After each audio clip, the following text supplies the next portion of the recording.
എല്ലാവർക്കും ഞങ്ങളുടെ പുതിയ വീഡിയോയിലേക്ക് സ്വാഗതം. ഇന്നത്തെ നമ്മളുടെ വീഡിയോയിൽ ഇൻവെസ്റ്റ്മെൻറ്റ്, പ്രത്യേകിച്ചും മ്യൂച്വൽ ഫണ്ടിനെ പറ്റിയാണ് പറയാൻ പോകുന്നത്. തീർച്ചയായിട്ടും ഇപ്പം കുറച്ച് കാഴ്ചകളായിട്ട് ഈ ഇന്ത്യൻ സ്റ്റോക്ക് മാർക്കറ്റ്സ് ഒക്കെ ഭയങ്കര ന്യൂസിലാണ്. അത് അതിൻ്റെ ഇൻഡെക്സുകളൊക്കെ ഉയർന്നു വന്നു. അപ്പം ഇങ്ങനെയൊക്കെ വരുമ്പം ഈ സാധാരണ ഈ ബിഗിനേഴ്സിനൊക്കെ ഈ മാർക്കറ്റിൽ ഇൻവെസ്റ്റ് ചെയ്യണമെന്നൊക്കെയുള്ള ഒരു ത്വരയുണ്ടാവും, ഒരു ടെംപ്റ്റേഷൻ ഉണ്ടാവും. പക്ഷേ കോഷ്യസ് ആയിരിക്കണം. ബിഗിനേഴ്സ് മാർക്കറ്റിൽ ഡയറക്റ്റായിട്ട് പോയി ഇൻവെസ്റ്റ് ചെയ്യുന്നത്, അതായത് ഷെയർസിലൊക്കെ ഇൻവെസ്റ്റ് ചെയ്യുന്നത് കുറച്ചുകൂടെ കോഷ്യസ് ആയിട്ട് വേണം എന്നുള്ളതാണ് അഭിപ്രായം. ഒരു ചോദ്യമുണ്ട്, അപ്പം എപ്പോഴാണ് ബിഗിനേഴ്സ് എപ്പോഴാണ് what is a timing for ഏത് ടൈമിംഗ് ആണ് ഇൻവെസ്റ്റ്മെൻറ്റ് ചെയ്യാൻ പറ്റിയത്? അങ്ങനെ ഒരു ടൈമിംഗ് ഇല്ല എന്നുള്ളതാണ് ഒരു അഭിപ്രായം. മനസ്സിലായില്ലേ? ഇപ്പം അതിന് ഞാൻ ഒരു കാര്യം പറയും. ഇപ്പം നമ്മൾ പറയും മാർക്കറ്റ് താഴെ പോകുമ്പം വാങ്ങിക്കണം, അങ്ങനെ ഒരു തിയറി ഉണ്ട്. മാർക്കറ്റ് താഴെ പോകുമ്പോൾ വാങ്ങിക്കണം, സോ ദാറ്റ് മാർക്കറ്റ് ലോ പ്രൈസിൽ വാങ്ങിച്ചിട്ട് പിന്നെ മാർക്കറ്റ് ഉയരുമ്പം ഹൈ പ്രൈസ് വിറ്റ് ലാഭം ഉണ്ടാക്കുക എന്നുള്ളതാണ് ഒരു തമ്പ് റൂള്. കറക്റ്റാണ്. പക്ഷേ ഈ സീസൺഡ് ഇൻവെസ്റ്റേഴ്സ് വേറെ രീതിയിൽ ചെയ്യും. അവർ നേരത്തെ വിൽക്കും, ഷോർട്ട് സെല്ലിംഗ് എന്ന് പറയും. അത് ആദ്യം വിറ്റിട്ട് അവർ ഹയർ പ്രൈസ് വിറ്റിട്ട് പിന്നെ മാർക്കറ്റ് താഴെ പോകുമ്പം അത് വാങ്ങിക്കും. അങ്ങനെയുണ്ട്. അപ്പോൾ അതുകൊണ്ടാണ് ഈ ടൈമിംഗ് എന്ന് പറയുന്നത് ഡിപ്പെൻസ്. ബട്ട് ബിഗിനേഴ്സിനെ സംബന്ധിച്ചോളം അതൊക്കെ ചെയ്യാൻ ബുദ്ധിമുട്ടാണ്. അപ്പോൾ അവരെ സംബന്ധിച്ചോളം ഈ രണ്ടാമത്തെ തമ്പ് റൂൾ ഉപയോഗിക്കുന്നതായിരിക്കും കുറച്ച്. But still they have to wait for something. അവർ മാർക്കറ്റ് കുറച്ച് അന്വേഷിക്കുന്നത്. കാര്യം ഈ ബിഗിനേഴ്സിന് ഇപ്പോൾ ഈ മാർക്കറ്റിനെ പറ്റി വലിയ അധികം ആധികാരികമായ നോളജ് ഉണ്ടാകത്തില്ല, അല്ലെങ്കിൽ അതിനുള്ള എക്സ്പെർട്ടൈസ് ഉണ്ടാകത്തില്ല.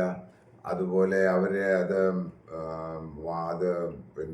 പഠിക്കാനും റിസർച്ച് നടത്താനും ഒക്കെ അവർക്ക് സമയം കാണത്തില്ല, അതിനുള്ള ഇതൊന്നും ഉണ്ടാകത്തില്ല. അപ്പം അങ്ങനെ വരുമ്പം എന്ത് ചെയ്യും? അവർ ചെയ്യുന്നത് most of them can go for mutual funds. കാര്യം എന്ന് വെച്ചാൽ മ്യൂച്വൽ ഫണ്ട്സ് എന്ന് പറയുന്നത് മാർക്കറ്റിൽ ഇൻവെസ്റ്റ് ചെയ്യുന്നത് പോലെ തന്നെയാണ് ഒരു പോർട്ട്ഫോളിയോ മാനേജർ മൾട്ടിപ്പിൾ അസറ്റ്സിൽ ഇൻവെസ്റ്റ് ചെയ്യുന്ന പോലെ തന്നെയാണ്. പക്ഷേ നിങ്ങൾക്ക് അതിന് വലിയ നോളജോ എഫേർട്ടോ ഒന്നും എടുക്കേണ്ട. ബിക്കോസ് ഫണ്ട് മാനേജേഴ്സാണ് അത് ചെയ്യുന്നത്, അവരാണ് തീരുമാനിക്കുന്നത് എന്നാണ്. എനിവേ, ഈ മ്യൂച്വൽ ഫണ്ട് എന്താണ്? നമുക്ക് മ്യൂച്വൽ ഫണ്ട് എന്ന് പറയുന്നത് ഒരു മ്യൂച്വൽ ഫണ്ട് കമ്പനി ഈ ഫണ്ട് പൂൾ ചെയ്യും പല ഇൻവെസ്റ്റേഴ്സിൽ നിന്നും. എന്നിട്ട് ആ പൂൾ ചെയ്ത മണി അവർ മാർക്കറ്റിൽ പല ഷെയർസുകളിൽ, ബോണ്ട്സ്, ഗവൺമെൻറ് സെക്യൂരിറ്റി, ഇങ്ങനെ പല അസറ്റ്സുകളിൽ ഇൻവെസ്റ്റ് ചെയ്യും. അപ്പോൾ ആ ഇൻവെസ്റ്റ് ചെയ്യുന്ന പണം നിന്ന് കിട്ടുന്ന ലാഭം, അതായത് അത് ചെയ്യുന്നത് ഈ ഫണ്ട് മാനേജേഴ്സാണ് ഡിസൈഡ് ചെയ്യുന്നത് ഏത് ഇൻവെസ്റ്റ്മെൻറ്റ്, ഏത് ഷെയർ ചെയ്യണം, എത്ര ഷെയറിനും എത്ര പോർഷന് ചെയ്യണം, എത്ര ബോണ്ട് ചെയ്യണം എന്നൊക്കെ തീരുമാനിക്കും. അതിനൊരു വേറൊരു കാരണമുണ്ട്, അത് നമ്മൾ പിന്നീട് നോക്കാം. അപ്പം ഈ ഫണ്ട് മാനേജേഴ്സ് ഇൻവെസ്റ്റ് ചെയ്തിട്ട് അതിന് കിട്ടുന്ന ലാഭം അല്ലെങ്കിൽ അതിൻ്റെ ഗ്രോത്ത്, അതായത് ഇപ്പോൾ ഇൻകം എന്ന് പറയുന്നത് അതിനകത്തുനിന്ന് വരുന്നത് ഡിവിഡൻഡ്, ഷെയറിൽ ഈ ഡിവിഡൻഡ് ഉണ്ടാവും, ബോണ്ടുകളിലൊക്കെ ഇൻട്രസ്റ്റ് ഉണ്ടാവും. ഗെയിൻ എന്ന് പറയുന്നത് മാർക്കറ്റിൽ ഇതിൻ്റെ വാല്യൂ കൂടുന്നതിനാണ് ഗെയിൻ ഉണ്ടാകുന്നത്. ഇപ്പം നമ്മൾ വാങ്ങിച്ചത് ഒരു ഷെയർ ഇത് 100 രൂപയ്ക്കാണെങ്കിൽ അത് 150 രൂപ ആകുമ്പോൾ 50 രൂപയുടെ ഗെയിനാണ് ഉണ്ടാകുന്നത്. അപ്പം ആ ഗെയിനും ഇൻകവും കൂടെ ഈ മ്യൂച്വൽ ഫണ്ട് യൂണിറ്റ്സിൻ്റെ പ്രൊപ്പോർഷനിൽ എല്ലാ യൂണിറ്റ്സിനും ഈക്വലായിട്ട് ഷെയർ ചെയ്യും.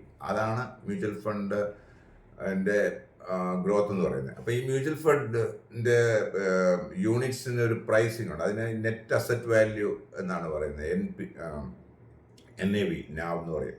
അതെന്താണെന്ന് വെച്ചാൽ ഇപ്പം നമ്മൾ ഒരു മ്യൂച്വൽ ഫണ്ടിലെ പണം പല ഇൻവെസ്റ്റ്മെൻറ്റ്, പല അസറ്റ്സിൽ ഷെയർ ഇതിനൊക്കെ ഇട്ടിട്ടുണ്ട്. അപ്പോൾ അതിനൊരു മാർക്കറ്റ് വാല്യൂ ആണ്. എല്ലാ ദിവസവും മാർക്കറ്റ് വാല്യൂ ആണ്. അതിങ്ങനെ ഫ്ലക്ച്വേറ്റ് ചെയ്തുകൊണ്ടിരിക്കും.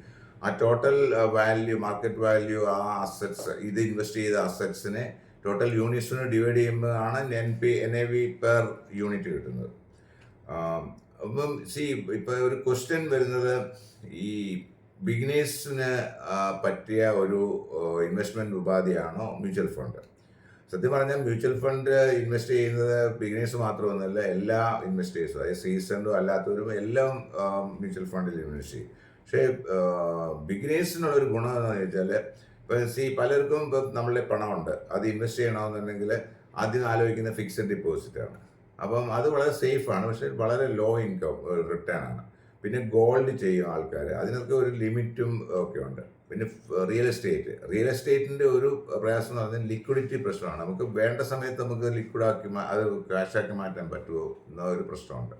പിന്നെ അതിനും അതിൻ്റെതായിട്ടുള്ള ഈ റിസ്കുകളും അല്ലാത്ത കാര്യങ്ങളും ഒക്കെ ഉണ്ട്.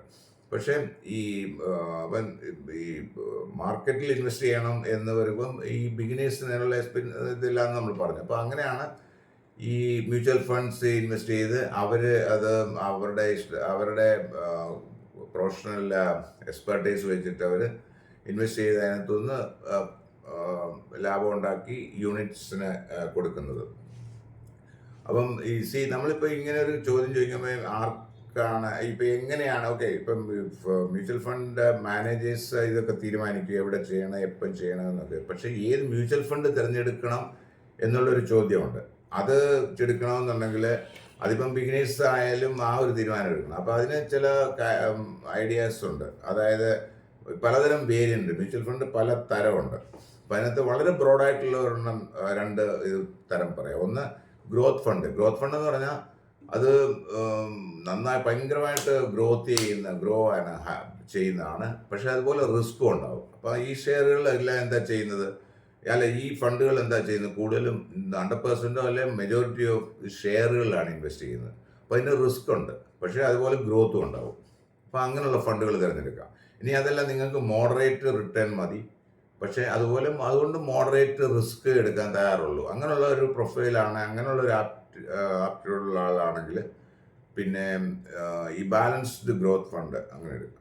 ബാലൻസ് എന്ന് പറഞ്ഞാൽ അവർ ഇൻവെസ്റ്റ് ചെയ്യുന്നത് കുറച്ച് ഷെയർസിലും കുറച്ച് ബോൺസിലും ആയിരിക്കും. അപ്പം ഷെയറിന് ഈ പറഞ്ഞ പോലുള്ള ഗ്രോത്ത് ഉണ്ടാവും, റിസ്ക് ഉണ്ട്.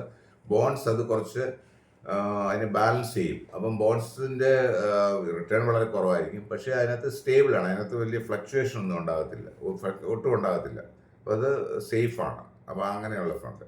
അപ്പോൾ അതാണ് അങ്ങനെ ബേസിക് ആയിട്ടുള്ള. അപ്പോൾ ഒത്തിരി വേരിയൻസ് ഉണ്ട്, പല ടൈപ്സ് ഓഫ് ഇൻവെസ്റ്റ്മെൻ്റ് ഉണ്ട്, മ്യൂച്വൽ ഫണ്ട് വേരിയൻസ് ഉണ്ട്.